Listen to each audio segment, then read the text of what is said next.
મેં જોયું એક વાર્તા સાંભળી હતી, લેખ સાંભળ્યો હતો રતન તાતા. રતન તાતાને કોઈ સંતાન નહોતા અને ભારત દેશના મોટા જે ઉદ્યોગપતિઓ ગણાય એની અંદર એમનું નામ, પરંતુ એમણે પોતાની તમામ સંપત્તિ જે હતી એ અલગ અલગ જગ્યાએ એમણે દાન કરી અને એ પોતે જીવનની અંદર અમરતા પ્રાપ્ત કરી.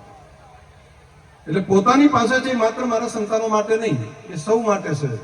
આવો ભાવ ઉભો કરવો બહુ મોટી બાબત છે. અને એવું જ કામ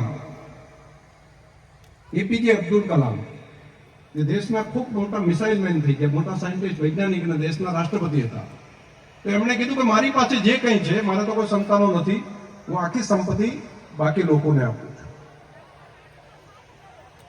એવું જ તમે અટલ બિહારી વાજપેયીજીનું પણ જોશો. અને મેં હમણાં જ દેશના પ્રધાનમંત્રી મોદી સાહેબે એમને મળેલો ધારાસભ્ય તરીકેનો જે પ્લોટ હતો ગાંધીનગરમાં, એ પ્લોટ એમણે પોતાના કે પોતાના પરિવારને કે કુટુંબને પેલું કરવાની જગ્યાએ એમણે કીધું કે એના ઉપર વર્ષોથી આપણી સંગીતની સાધના થઈ છે, જેની અંદર આપણા વેદોમાં પણ એક વેદ જેણે સંગીત માટેનું ગાન કર્યું છે, તો એના માટે કરીને હું મારો પ્લોટ પણ સમર્પિત કરું છું અને તમે આની અંદરથી સંગીત માટેનું મોટું ઇન્સ્ટિટ્યૂટ ઊભું કરો. તો એવી જ એક પરંપરા સાથે અહીંયા ધર્મમાં અને એમણે જે કરી છે એના માટે હું હૃદયથી ખૂબ ખૂબ અભિનંદન આપું છું. આ ઉત્તમ કામ માટે કરીને તમને હૃદયથી ખૂબ ખૂબ અભિનંદન.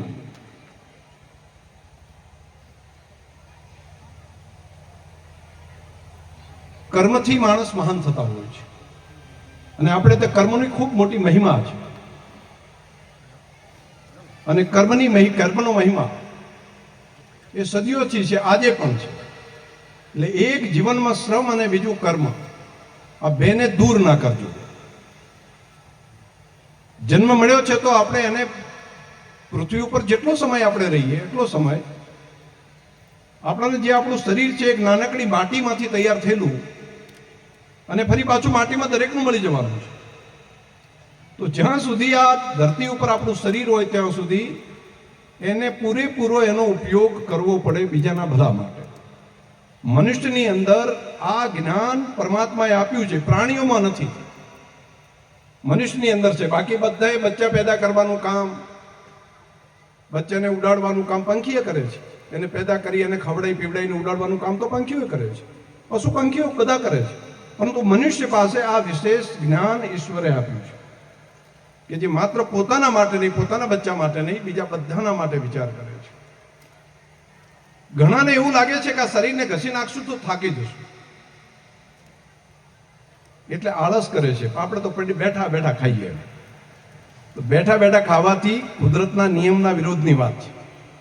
એટલે જે લોકો બેઠા બેઠા ખાવાનો વિચાર કરે, મહેનત કર્યા વગર, એ ખેડૂત હોય, વેપારી હોય, બાકી હોય, તો પ્રકૃતિ એનું ધ્યાન રાખે, એનું શરીર ખૂબ મોટું જાડું કરી દે અને પછી એને ડાયાબિટીસ આપી દે, કાં તો કિડની પેલી કરી નાખે, કાંઈ તો કંઈક નું કંઈક કરે. એટલે પ્રકૃતિના નિયમના વિરોધમાં રહેવાય નહીં.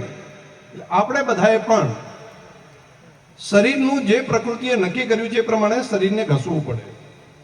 અને ઘસવા માટે માત્ર પોતાના માટે પણ, હા, પોતાના બાળકો માટેનું પોતાનું કર્તવ્ય છે એ તો દરેકે કરવું પડે, પરંતુ બાકી જો શક્તિ તમારી પાસે હોય તો પરોપકાર માટે જીવવું પડે, બીજાના ભલા માટે, દરેકનું કલ્યાણ થાય એના માટે જીવવું જોઈએ.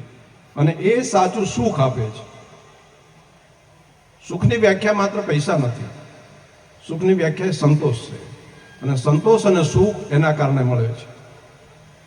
મેં 2-3 બાબતો આજના તબક્કે, આજે રૂડો પ્રસંગ છે, સમજવાવાળા લોકો છે, માતાઓ બહેનો પણ છે આટલા મોટી સંખ્યામાં, એટલે બધાની સાથે હાજરીમાં વાત કરી. આપણા થરાદના આંગણે તલાવો જે ભરાઈ રહ્યા છે એનું પાણીથી જે સિંચાઈ થઈ રહી છે, જેટલું થયું છે એનાથી જોઈને અંદરથી સંતોષ થાય. હજુ પણ બાકીના જે કામો છે એ લગભગ વર્ષભરની અંદર એનું કામ પૂરું થઈ જાય એટલે બહુ મોટા પ્રમાણની અંદર આ કામના કારણે મોટી ક્રાંતિ આખા વિસ્તારમાં સિંચાઈ માટેની આવવાની છે. એવું જ કામ હોસ્પિટલનું પણ ખૂબ સરસ થયું છે. જિલ્લાનું સપનું તમારું બધાનું જે હતું, તો જિલ્લો પણ અત્યારે આપણે ત્યાં થરાદ જિલ્લો બની ગયો છે, રા તાલુકો બાજુની અંદર બન્યો છે. અને હવે આપણા ગુજરાતનું ધ્વજવંદનનો કાર્યક્રમ એ આ વખતનો જે છે એ ગાંધીનગરનું ધ્વજવંદન રાજ્ય કક્ષાનો એ આપણા થરાદના આંગણે થવાનો છે, આપણા થરાદમાં થવાનો છે. અને એને લીધે કરીને વિકાસને ખૂબ મોટી ગતિ મળશે, પ્રજા કલ્યાણના કામને ખૂબ મોટો વેગ મળશે. આપણે બધા પણ આ રાષ્ટ્રીય પર્વની અંદર જોડાઈએ, બધાએ પોતાના ઘરના ઉપર માં ભારતીનો તિરંગો, ભારતની આન બાન અને શાન, એના તિરંગાને લહેરાવવા માટેનું કામ આપણે બધા કરીએ. તો મારી તમને બધાને આ રાષ્ટ્રીય પર્વને દરેક આપણે દિવાળી જેવું પર્વ માની અને ઉજવીએ, દેશભક્તિનો ભાવ જાગે એવી મારી તમને બધાને પ્રાર્થના છે કે સરકારી વ્યવસ્થાઓમાં તો એની વ્યવસ્થા કરશે, પરંતુ આખો જિલ્લો એ દેશભક્તિના રંગે રંગાય, રાષ્ટ્રીયતાના રંગે રંગાય. કેમ કે આપણે સીમાનો જિલ્લો છીએ, સરહદ ઉપર આવેલા છીએ, તો આપણી રાષ્ટ્રભક્તિ, આપણી દેશભક્તિ એ આપણે ઉજાગર કરવાનું, આપણા બાળકોની અંદર એના સંસ્કાર આપવાનું કામ પણ આના માધ્યમથી થશે. બીજું એક કામ, ભગવાન સોમનાથનું મંદિર, આક્રમણખોરોએ અનેક વખત એના ઉપર આક્રમણ કર્યા. મોહમ્મદ ગઝનવી જેવા લૂંટારાઓએ એને તોડવા માટેના પણ પ્રયાસો કર્યા, પરંતુ એ ભોલેનાથ મહાદેવનું મંદિર આજે પણ સ્વતંત્ર ભારતની અંદર એની ધ્વજ પતાકા આટલા આક્રમણો પછી પણ ગૌરવ સાથે અડીખમ રીતે લહેરાઈ રહી છે. એને 100 વર્ષ થયા છે. આ ફરી પુનઃનિર્માણ માટેના મંદિરનું જે પુનઃનિર્માણ સરદાર સાહેબના હાથે જે થયું એને 100 વર્ષનો સમય થયો, અને બાકી તો હજારો વર્ષનો ઇતિહાસ છે. તો મારી તમને બધાને પ્રાર્થના હતી કે દેશના પ્રધાનમંત્રી મોદી સાહેબે ઓમકાર માટેનો 2 દિવસનો એક કાર્યક્રમ આપ્યો છે, આજ અને આવતીકાલ. તો ત્યાં તો મોટા પ્રમાણની અંદર જઈને ઓમકારના નાદ સાથે એનું ગૌરવગાન કરશે, મહાદેવની ભક્તિ પણ થશે. તો આપણે આપણા મંદિરમાં જ્યાં હોઈએ ત્યાં રહીને, આપણા શિવ મંદિરમાં રહીને પણ શ્રદ્ધાપૂર્વક ભોળાનાથના ઓમકારના જાપ, અને ક્યાંય જો મંદિરે નહીં જઈ શકતા હોય તો બેઠા બેઠા પણ આપણે આપણો થોડો સમય ઓમકાર માટે આપણે બધા અહીં આપીએ. તો હું માનું છું કે એકતાનો એક ભાવ પણ જાગશે, ભોલેનાથનો પણ રાજીપો થશે. તમને બધાને હૃદયથી ખૂબ ખૂબ અભિનંદન પાઠવું છું. આટલા બધા આગેવાનો, વડીલો બધા ભેગા થઈને અહીંયા લાવવા, અખાભાઈ, રૂપસેભાઈ, નંદાભાઈ, કાનજીબા, બધા તમે બેઠા છો. એ ખાનાભાઈ છે, અમારે ધીમાથી અજાભાઈ છે, બધા તમામ આગેવાનો છે બધા. તો આ કામમાં પણ બધા જોડાજો. ભગવાનનું કામ છે ને, રાષ્ટ્રીયતાનું કામ છે. તમામ જે આગેવાનો છે, સરપંચશ્રી ગામમાં પણ તમે ખૂબ સરસ, હમણાં 2 દિવસ પહેલા આવ્યો તો, અઠવાડિયા પહેલા, ત્યારે ઘણી બધી જાહેરાતો અહીંયા ગામની અંદર પણ બધાને કરીને ગયા હતા, અને ઘણા કામો જે હતા એના લોકાર્પણ પણ આપણે કર્યા છે. બસ બાકી વિકાસના કામને આગળ વધારો. બીજું બધું બરાબર છે. ખાતામાં પેલા પૈસા હતા એ જમા થયા છે.